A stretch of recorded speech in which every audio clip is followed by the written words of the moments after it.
Live from the BDN Studios, it's Bang and Dang. That's awesome. If you don't like that, then You ain't black. Welcome back to Outlaws and Gunslingers Mafia Edition with your hosts Bang and Dang back once again. Continuing on with the Genovese crime family. Today we're going to cover the namesake of that Genovese crime family, Vito Genovese. After, we'll see how he takes power away from old Frankie Costello, who we covered last week. We're moving on. You know what I just watched the other day? Yesterday, as a matter of fact. Sammy the Bull Gravano. Oh. He has a podcast now. And another guy that was in like the Colombo or Gambino crime family, Michael Franzese, he has a podcast too. And they did like, it was like from last year or something though. But they did like a sit down because Sammy fucking didn't like something he said about him or something, whatever. But then it was like a 20-minute thing. They're like screaming at each other. Don't tell me what I did in the streets. Sammy's like, I was responsible for 19 murders. And they're just like arguing about who did more shit on the mafia and shit like that. Like, all the comments are like, you never thought you'd see the day where two mafia guys are arguing about who committed the more crimes. That was hilarious, dude. Yeah, it's good stuff. Wow. It's like that one guy who always goes on everybody's podcasts. Yeah, it's probably Michael Franzese. He goes on everyone's. He has his own, and then he has a bunch of YouTube videos where he critiques like mafia movies, what they did right and what was real about them. But I mean, he can't get in trouble because he was already in prison for however many years. Yep. So Whatever. Well, besides that, we're covering Vito Genovese this week, who was born November 21st, 1897 in Resigliano, which is a frazione in the commune of Trufino in the province of Naples, Italy. Okay. His father was Francis Felice Genovese, and his mother was Nunziata Eluado. Vito had a sister, Giovanna Jenny, who married Richard Prisco, along with two brothers, Michael and Carmine, who also belonged to Genovese's crime family. His cousin, Michael, became boss of the Pittsburgh crime family at one point, apparently. So they're just a bunch of mobsters. He was 7 feet, he was 5 feet 7 inches tall. Ain't that crazy? All right. A little guy. Sonny Corinthos wannabe. Little guy, right. As a child in Italy, Vito completed school only to the American equivalent of the 5th grade. 1913, when Genovese was 15, his family immigrated to the United States aboard the SS Taormina. And they took up residence in Little Italy, Manhattan, of course. Vito started his criminal career stealing merchandise from pushcart vendors and running errands for mobsters. He later collected money from people who played illegal lotteries. Age of 19, Vito spent a year in prison for illegal possession of a firearm. By the 1920s, Vito started working for the Giuseppe Masseria. He's like, yes, finally, I'm in.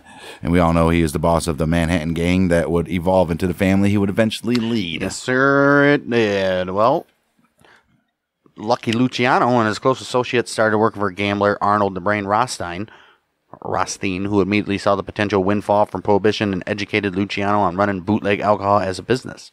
Luciano, Frank Costello, and Genovese started their own bootlegging operation with financing from Rothstein afterwards. 1930, Vito was indicted on counterfeiting charges when police found $1 million of counterfeit U.S. currency in a Bath Beach, Brooklyn workshop. Oh, no. Later in 1930, Genovese allegedly murdered Gaetano Reina, who was the leader of the Bronx-based gang, Okay. Yeah, and that's when he flees to Italy. Okay, Reina had been a Masseria ally, though, but Masseria decided to kill him after he began to suspect him of secretly helping Masseria's arch-rival, Brooklyn gang leader Salvatore Maranzano. Ooh, don't want to do that. 26th February 1930, Vito allegedly ambushed Reina as he was leaving his mistress's house, his Guan, in Brooklyn. He shot him in the back of the head with a shotgun. Oh, jeez, dude. Jeez, Menendez style. Did you need to do that? Holy shit. Right. Masseria then took direct control of the Reina gang. I bet he did. Obviously. Holy shit. Jeez. Early 1930, the Castellammarese War broke out Yep. between Masseria and Maranzano. In a secret deal with Maranzano, though, Luciano agreed to engineer the death of his boss, Masseria, in return for receiving Masseria's rackets and becoming Maranzano's second-in-command, which he did.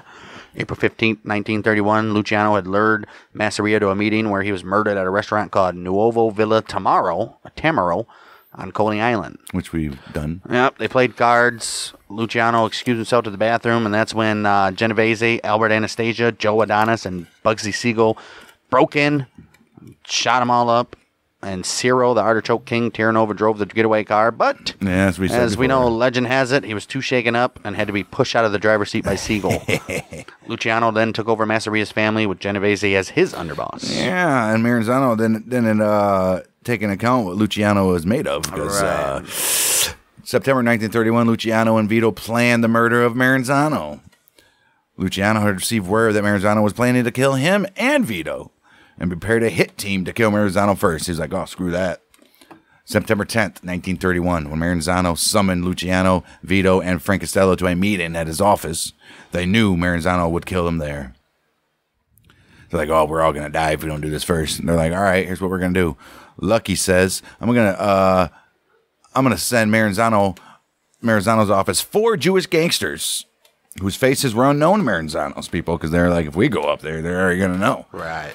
They had been secured with the aid of Meyer Lansky and Siegel. Luciano subsequently created the commission to serve as the governing body of the organized crime. Yes, he did. In 1931, Genovese's first wife, Donata Ragone, died of tuberculosis, and he quickly announced his intention to marry Anna Patillo, who was already married to Gerard Vernatico. Geez, what the hell's going on here, Vito? March 16, 1932, Vernatico was found strangled to death on a Manhattan rooftop. I'm sure he was. And on March 28, 1932, Genovese married his widow, Anna, who was Genovese's cousin, via her mother, Concetta E. Casani Genovese. Oh, what the hell? His cousin, dude. Oh, no. It's even worse. Vito. Keep it in the family. Nice. 1934, Vito allegedly ordered the murder of mobster Fernandad Boccia. Vito and Boccia had conspired to cheat a wealthy gambler out of $150,000 in a high-stakes card game.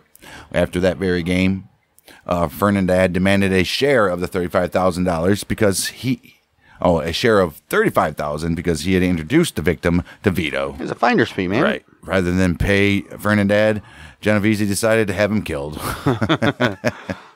September 19, 1934, Vito and 5 associates allegedly shot and killed Fernandad Boccia in a coffee shop in Brooklyn. Jeez, dude. That's openly doing it. Right. June 18, 1936, Luciano was sentenced to 30 to 50 years in prison as a result of pandering, which was prostitution. I don't know what happened after that. Luciano's imprisonment, Genovese became acting boss of the Luciano crime family. On November 25th, 1936, Genovese became a naturalized United States citizen in New York City. Good for him. Well, in 1937, though, fearing prosecution for the Boccia murder, Genovese fled to Italy with $750,000 in cash and settled in the city of Nola near Naples.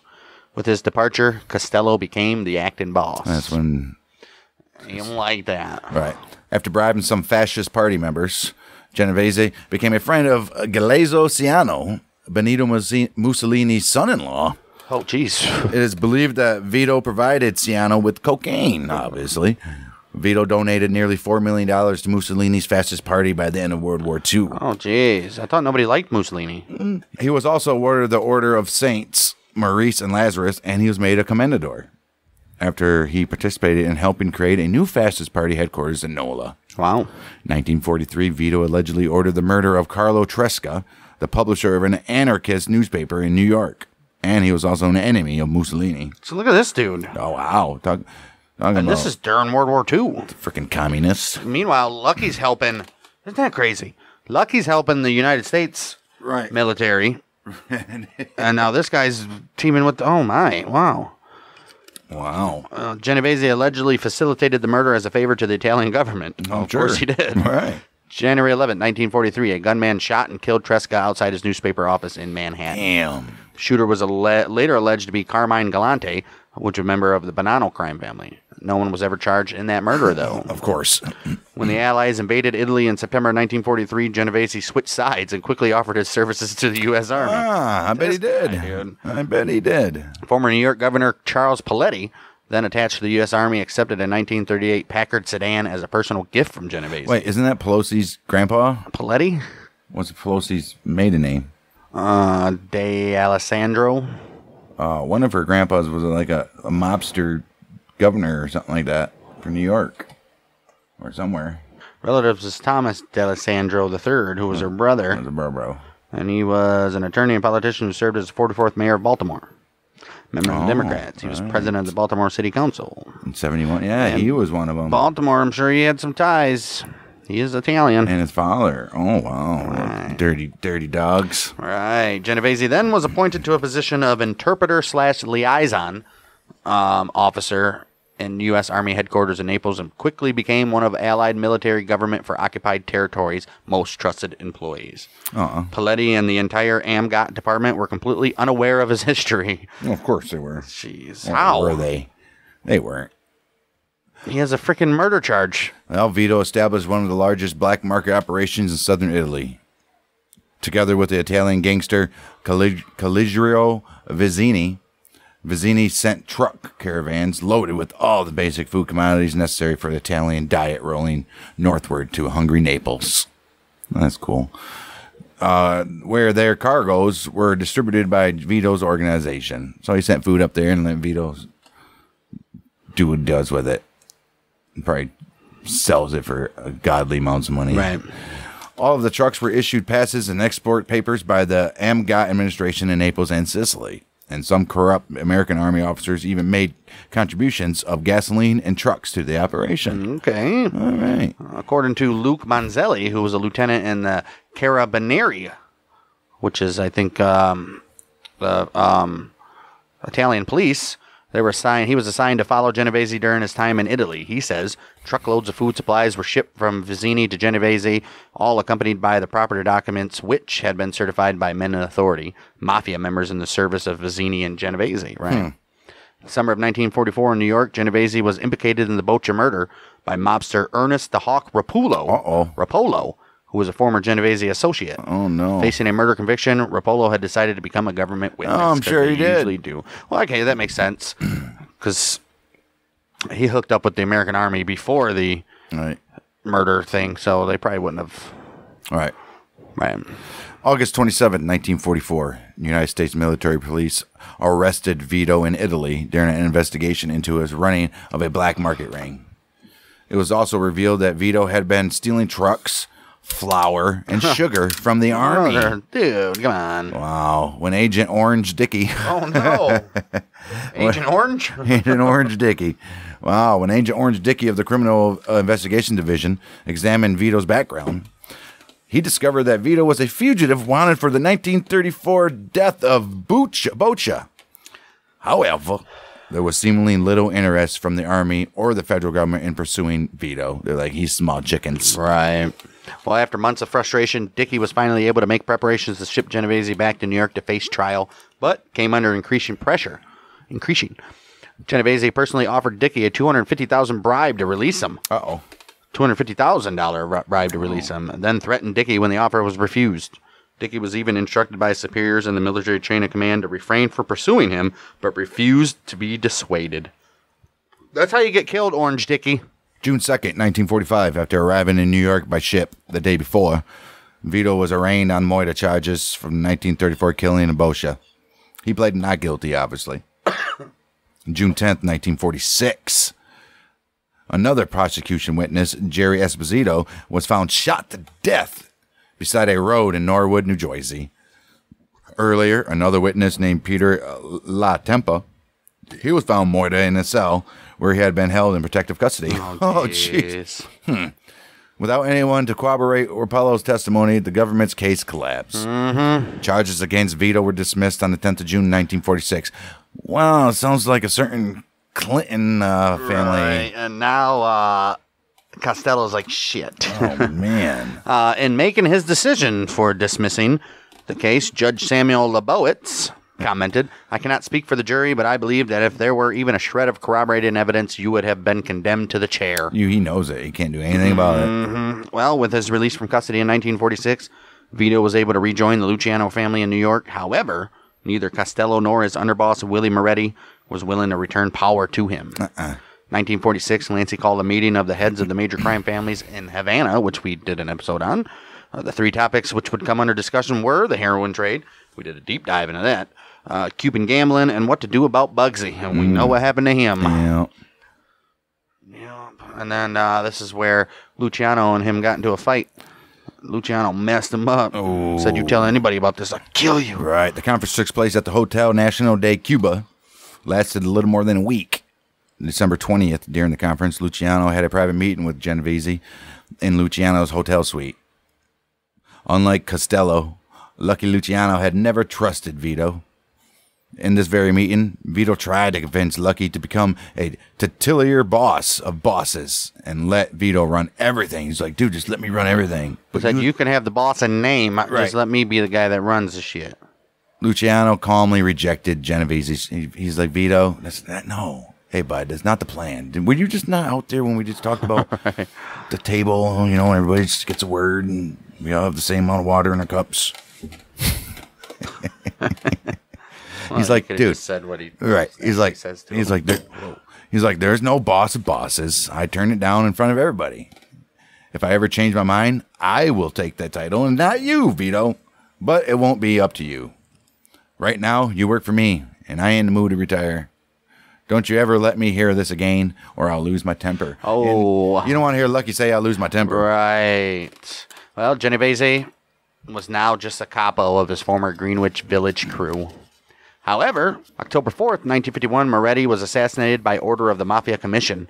The mob bosses were unhappy with his testimony during the Kefauver hearings, we covered in Costello's episode. Yeah, that was Costello's right-hand man. Yeah, and we're worried with the syphilis now affecting his brain, he might start talking to the press. You ain't kidding. Dude, he had syphilis too? Yeah, dude, a lot of them did. Costello appointed Genovese as the new underboss. Why didn't they assassinate Al Capone then?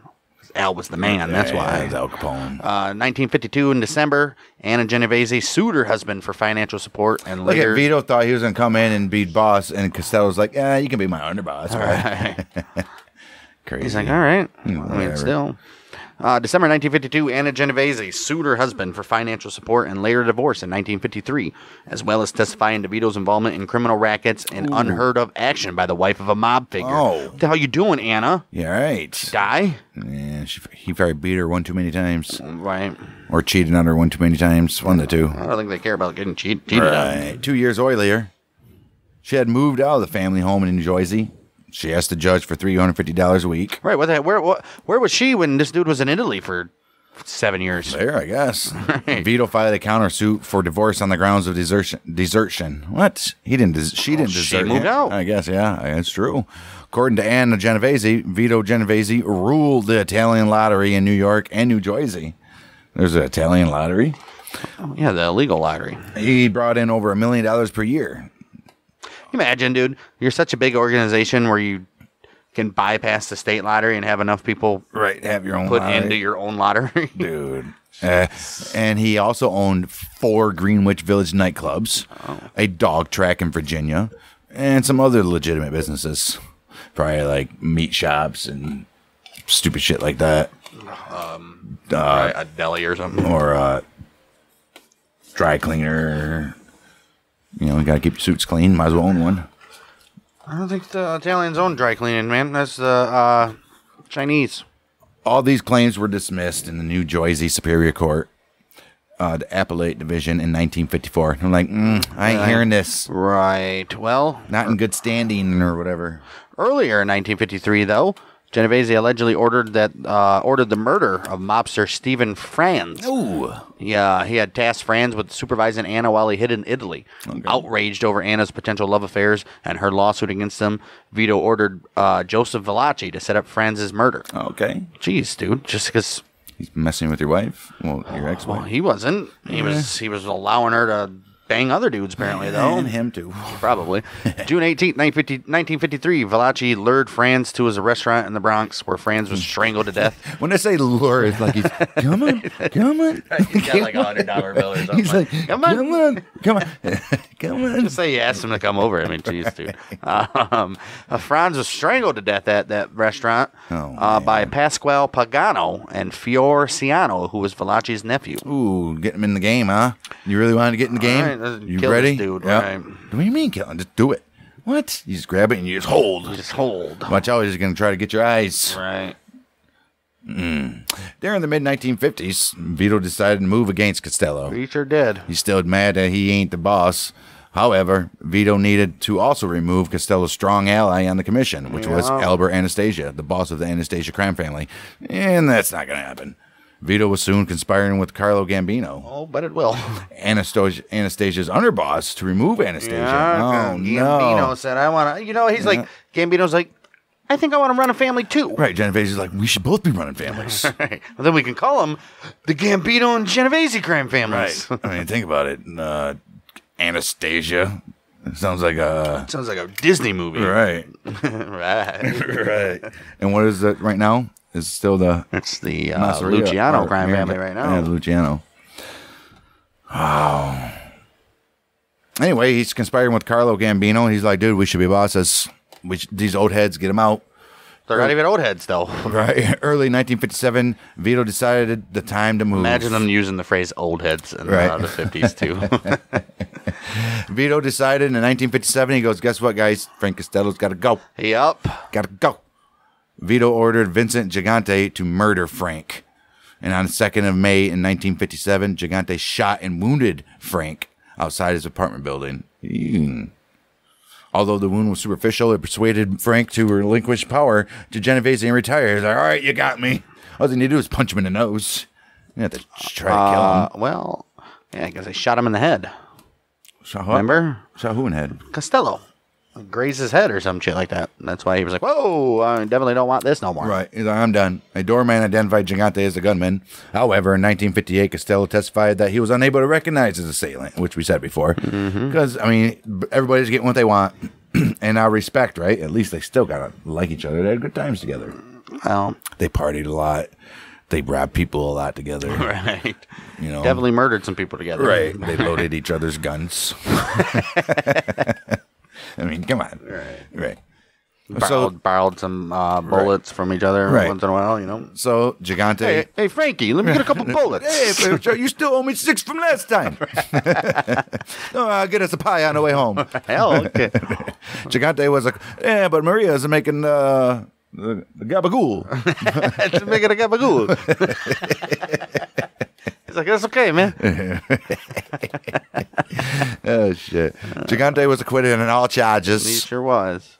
Vito now became boss of what is known now, today, as the Genovese crime family. He promoted his longtime lieutenant, Anthony Strollo. He's like, guess what? Me and you, bud.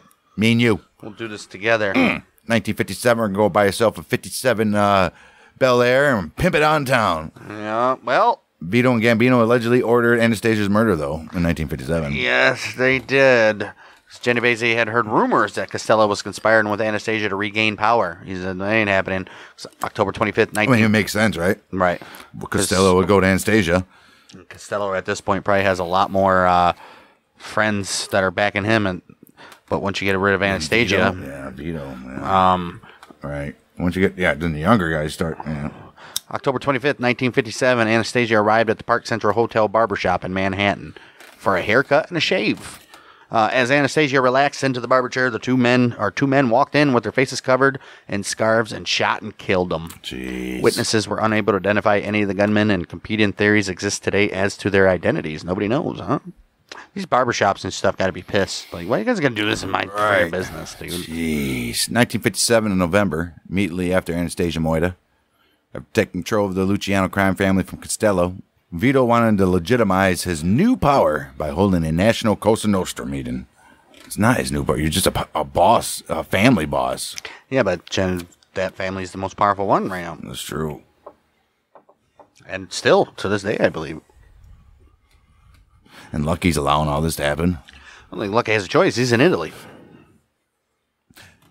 Yeah, so he wanted to announce a meeting at Cosa Nostra.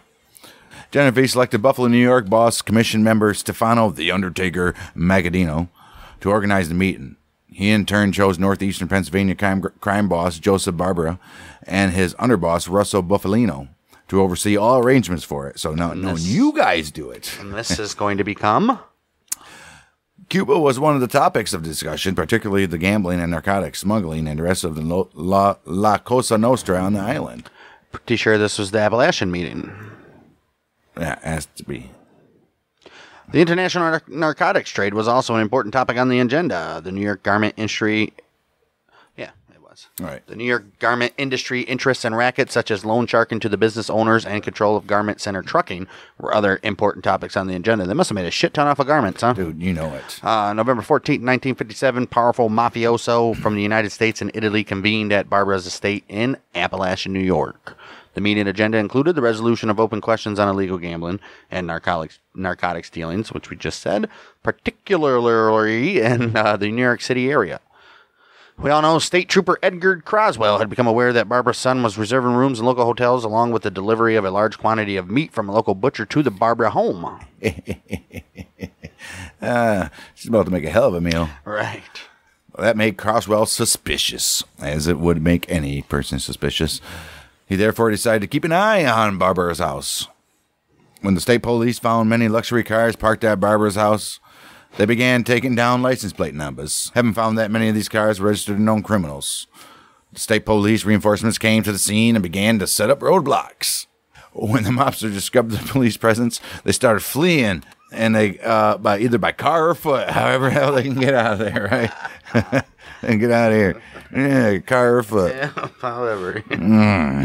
What'd you do? I went home. Many mafiosi escaped through the woods surrounding the Barbara estate. The police stopped a car driven by Buffalino, whose passengers included Vito and 3 other men. They did that at a roadblock as they left the estate. Buffalino said they had come to visit a sick friend. He said, Barbara. Barbara's sick. I thought you guys knew. He goes, all those people had visited a sick friend.